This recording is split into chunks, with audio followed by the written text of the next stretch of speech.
नमस्कार दोस्तों, स्वागत करता हूं आपका अपने YouTube चैनल हरफन मौला यात्री पर। दोस्तों, इस वीडियो में आज मैं एक्सप्लोर करने वाला हूं उत्तराखंड का विष्णु प्रयाग। उत्तराखंड के जो 5 प्रसिद्ध प्रयाग हैं दोस्तों, जिनको पंच प्रयाग कहा जाता है, उनमें दोस्तों विष्णु प्रयाग पहले स्थान पर आता है। और सामने आप देख सकते हैं दो पवित्र नदियों का सुंदर संगम। इधर वाली जो नदी है दोस्तों वह है अलकनंदा नदी, और उस साइड वाली जो नदी है वह है दोस्तों धौली गंगा नदी, और दोनों का इसी स्थान पर हो जाता है संगम। और कंप्लीट यहाँ से जुड़ी हुई जो भी जानकारी है दोस्तों, चाहे वो पौराणिक जानकारी हो, चाहे वह दोस्तों धार्मिक महत्व की बात हो, चाहे यहाँ का प्राकृतिक सौंदर्य से संबंधित बात हो, सारी इन्फॉर्मेशन इस वीडियो के माध्यम से देने वाला हूँ। तो चैनल को ज़रूर सब्सक्राइब करके वीडियो को ज़रूर लाइक कर दीजिएगा दोस्तों। बड़ा ही सुंदर दृश्य विष्णु प्रयाग संगम का आप देख सकते हैं दोस्तों। और इस साइड वाली जो नदी है उसका रंग आप देखें ग्रीन कलर का है, पानी जो है हरे रंग का दिखाई दे रहा है। और उस साइड वाली नदी का जो पानी है वो मटमैले रंग का दिखाई दे रहा है दोस्तों। मडी है पानी उस साइड वाली नदी का। तो उस साइड वाली नदी धौली गंगा नदी के नाम से जानी जाती है, और इस साइड वाली नदी अलकनंदा नदी के नाम से जानी जाती है दोस्तों। और अलकनंदा नदी दोस्तों बद्रीनाथ ग्लेशियर से निकल कर के आती है।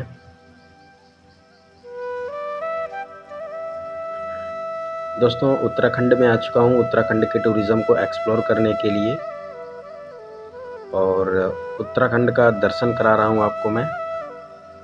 उत्तराखंड को देवभूमि बोली जाती है दोस्तों, क्योंकि उत्तराखंड दोस्तों देवी देवताओं की तपस्थली रही है। और यहाँ पर जो पंच प्रयाग हैं, 5 प्रयाग हैं उत्तराखंड में दोस्तों, और 5 प्रयाग में जो सबसे पहला प्रयाग है दोस्तों वह यही प्रयाग है, विष्णु प्रयाग। इसके अलावा दूसरा प्रयाग है दोस्तों नंद प्रयाग, तीसरा प्रयाग है कर्ण प्रयाग, चौथा प्रयाग है दोस्तों रुद्र प्रयाग, इसके बाद अंतिम प्रयाग है दोस्तों देवप्रयाग, जहाँ पे अलकनंदा और भागीरथी नदी का संगम होता है, और वहीं पर होता है दोस्तों माँ गंगा का उद्गम स्थल। तो दोस्तों जो 5 प्रयाग हैं, इनका जो धार्मिक महत्व है, पौराणिक महत्व है हिंदू धर्म में, वह काफ़ी ज़्यादा अधिक है दोस्तों। और एक बार इस एंगल से आप विष्णु प्रयाग संगम का सुंदर दृश्य देखें।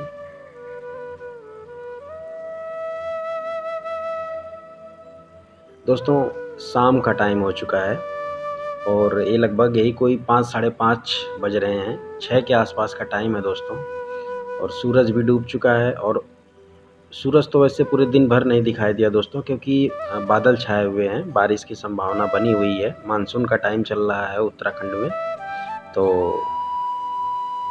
अधिकतर टाइम बादल ही छाए रहते हैं दोस्तों। और सुंदर पहाड़ियाँ देखें आप। और यहाँ से दोस्तों आगे हम जाएंगे तो लगभग 30 से 32 किलोमीटर जाने के बाद हमको जो है बद्रीनाथ धाम पहुँच जाएंगे दोस्तों हम। यह जो सुंदर दृश्य आप देख रहे हैं नीचे, यह है दोस्तों अलकनंदा नदी। अभी तक आप अलकनंदा नदी के दोस्तों एक अलग रंग, एक अलग स्वरूप को देखते आए हैं हमारे साथ, लेकिन यहाँ पर जो रंग रूप है अलकनंदा नदी का बिल्कुल चेंज है। यहाँ पर अलकनंदा नदी बिल्कुल एक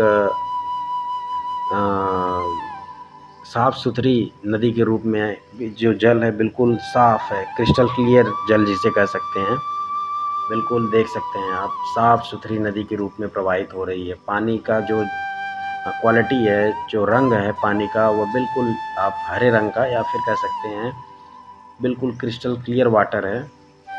लेकिन आगे जो मैं दिखाया दोस्तों, जहाँ जैसे कि नंद प्रयाग में, कर्ण प्रयाग में, रुद्र प्रयाग में और देव प्रयाग में, यही अलकनंदा नदी बिल्कुल एक मडी रिवर का रूप धारण करके प्रवाहित होती है दोस्तों। लेकिन यहाँ पर ऐसा नहीं है, यहाँ पर तो इसका जो रंग और रूप है बिल्कुल स्वच्छ है दोस्तों। विष्णु प्रयाग पर होता है 2 पवित्र नदियों का संगम, धौली गंगा और अलकनंदा नदी का। और उत्तराखंड दर्शन के इस वीडियो में मैं दोस्तों विष्णुप्रयाग के बारे में जानकारी देने वाला हूँ। विष्णुप्रयाग के इतिहास, विष्णुप्रयाग के पौराणिक महत्व, धार्मिक महत्व के बारे में दोस्तों जानकारी दूंगा वीडियो में आगे, तो वीडियो में लास्ट तक ज़रूर बने रहिएगा। और बता देना चाहता हूँ दोस्तों, इससे पहले मैं रुद्रप्रयाग, देवप्रयाग, कर्णप्रयाग, नंदप्रयाग को एक्सप्लोर किया हूँ। उनकी वीडियो इस चैनल पर अपलोड किया हूँ, जाकर के आप देख सकते हैं अगर अभी तक आपने नहीं देखा है तो। दोस्तों विष्णुप्रयाग उत्तराखंड के प्रसिद्ध पंच प्रयागों और प्रमुख तीर्थ स्थलों में से एक है। यह दोस्तों भारत के प्रसिद्ध संगम स्थलों में से एक है। और अगर दोस्तों हम इसकी ऊंचाई की बात करें, थोड़ी सी ज्योग्राफिकल इन्फॉर्मेशन भी दे देता हूं कि समुद्र तल से इस विष्णुप्रयाग की ऊंचाई कितनी है, तो वो है दोस्तों 1372 मीटर की ऊंचाई पर स्थित है समुद्र तल से जो विष्णुप्रयाग है।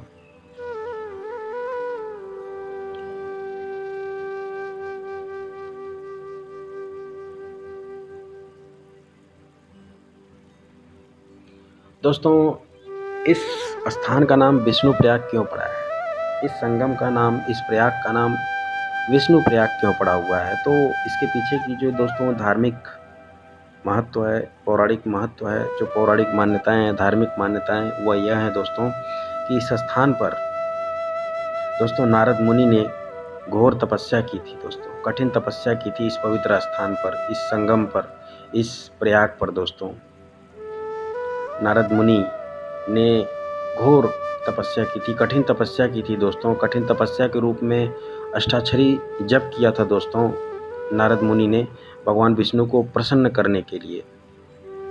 जैसा कि हम सभी जानते हैं दोस्तों, जो बद्रीनाथ मंदिर है वह भगवान विष्णु को ही समर्पित मंदिर है। भगवान विष्णु का ही एक अन्य नाम बद्रीनाथ है दोस्तों। जी हाँ, और भगवान विष्णु का ही रूप भगवान राम है दोस्तों। भगवान विष्णु के ही अवतार हैं दोस्तों भगवान राम, श्री राम। तो दोस्तों नारद मुनि भगवान विष्णु को प्रसन्न करने के लिए, यानी भगवान बद्रीनारायण को प्रसन्न करने के लिए, या फिर कह सकते हैं भगवान श्री राम को प्रसन्न करने के लिए दोस्तों इसी स्थान पर कठिन तपस्या किया दोस्तों। और नारद मुनि के, ऋषि नारद के इस कठिन तपस्या से प्रसन्न होकर भगवान विष्णु ने उनको दोस्तों नरसिंह के अवतार में, नरसिंह के रूप में, नरसिंह अवतार में कह सकते हैं, दर्शन दिया दोस्तों। और कहा जाता है कि भगवान विष्णु आज भी यहाँ पर नरसिंह अवतार में समाधिस्थ हैं दोस्तों यहाँ पर। जी हाँ, इसी स्थान पर। और अभी हम संगम के बिल्कुल पास आ चुके हैं। यह दृश्य अलकनंदा नदी का है। राइट हैंड साइड से अलकनंदा नदी आ रही है, लेफ्ट हैंड साइड से धौली गंगा नदी आ रही है। दोनों का हो जा रहा है सामने संगम।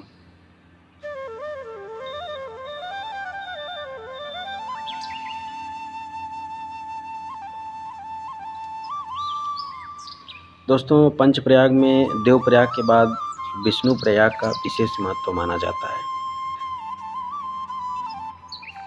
ऐसा इसलिए दोस्तों क्योंकि जो देवप्रयाग संगम है वह सर्वाधिक महत्वपूर्ण संगम माना जाता है, क्योंकि दोस्तों वहाँ पर माँ गंगा का उद्गम स्थल होता है। भारत की सबसे ज़्यादा हॉली रिवर माँ गंगा का उद्गम स्थल होता है देवप्रयाग संगम में। और देवप्रयाग संगम दोस्तों भगवान श्री राम की तपस्थली भी है, क्योंकि जब भगवान श्री राम ने रावण का वध किया था दोस्तों, तो उनके ऊपर रावण वध का दोष आ गया था, रावण वध का पाप आ गया था। और उस पाप और दोष से मुक्त होने के लिए भगवान श्री राम देवप्रयाग संगम में आए थे दोस्तों, जहाँ पर उनके चरण पादुका के निशान आज भी मौजूद हैं।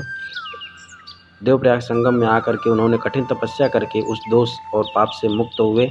और साथ ही साथ देवप्रयाग संगम में दोस्तों उन्होंने डुबकी भी लगाई और उन पापों से, उन दोषों से मुक्त हुए, अपने पापों का प्रायश्चित किया उस स्थान पर, देवप्रयाग संगम पर दोस्तों। इसीलिए दोस्तों देवप्रयाग संगम को अधिक महत्वपूर्ण संगम माना जाता है, जहाँ पर भागीरथी और अलकनंदा नदी का संगम होता है और वहाँ पर होता है माँ गंगा का जन्म, माँ गंगा का उद्गम। ठीक इसी प्रकार दोस्तों जो विष्णुप्रयाग है जहाँ पर मैं खड़ा हूँ, यहाँ पर दोस्तों ऋषि नारद ने नारद मुनि ने कठिन तपस्या करके भगवान विष्णु को प्रसन्न किया। और इसीलिए दोस्तों इस संगम का, इस प्रयाग का भी काफ़ी ज़्यादा महत्व है दोस्तों। धार्मिक महत्व, पौराणिक महत्व दोनों है दोस्तों। तो अगर वीडियो पसंद आ रही हो तो वीडियो को लाइक करके चैनल को ज़रूर सब्सक्राइब कर दीजिएगा दोस्तों।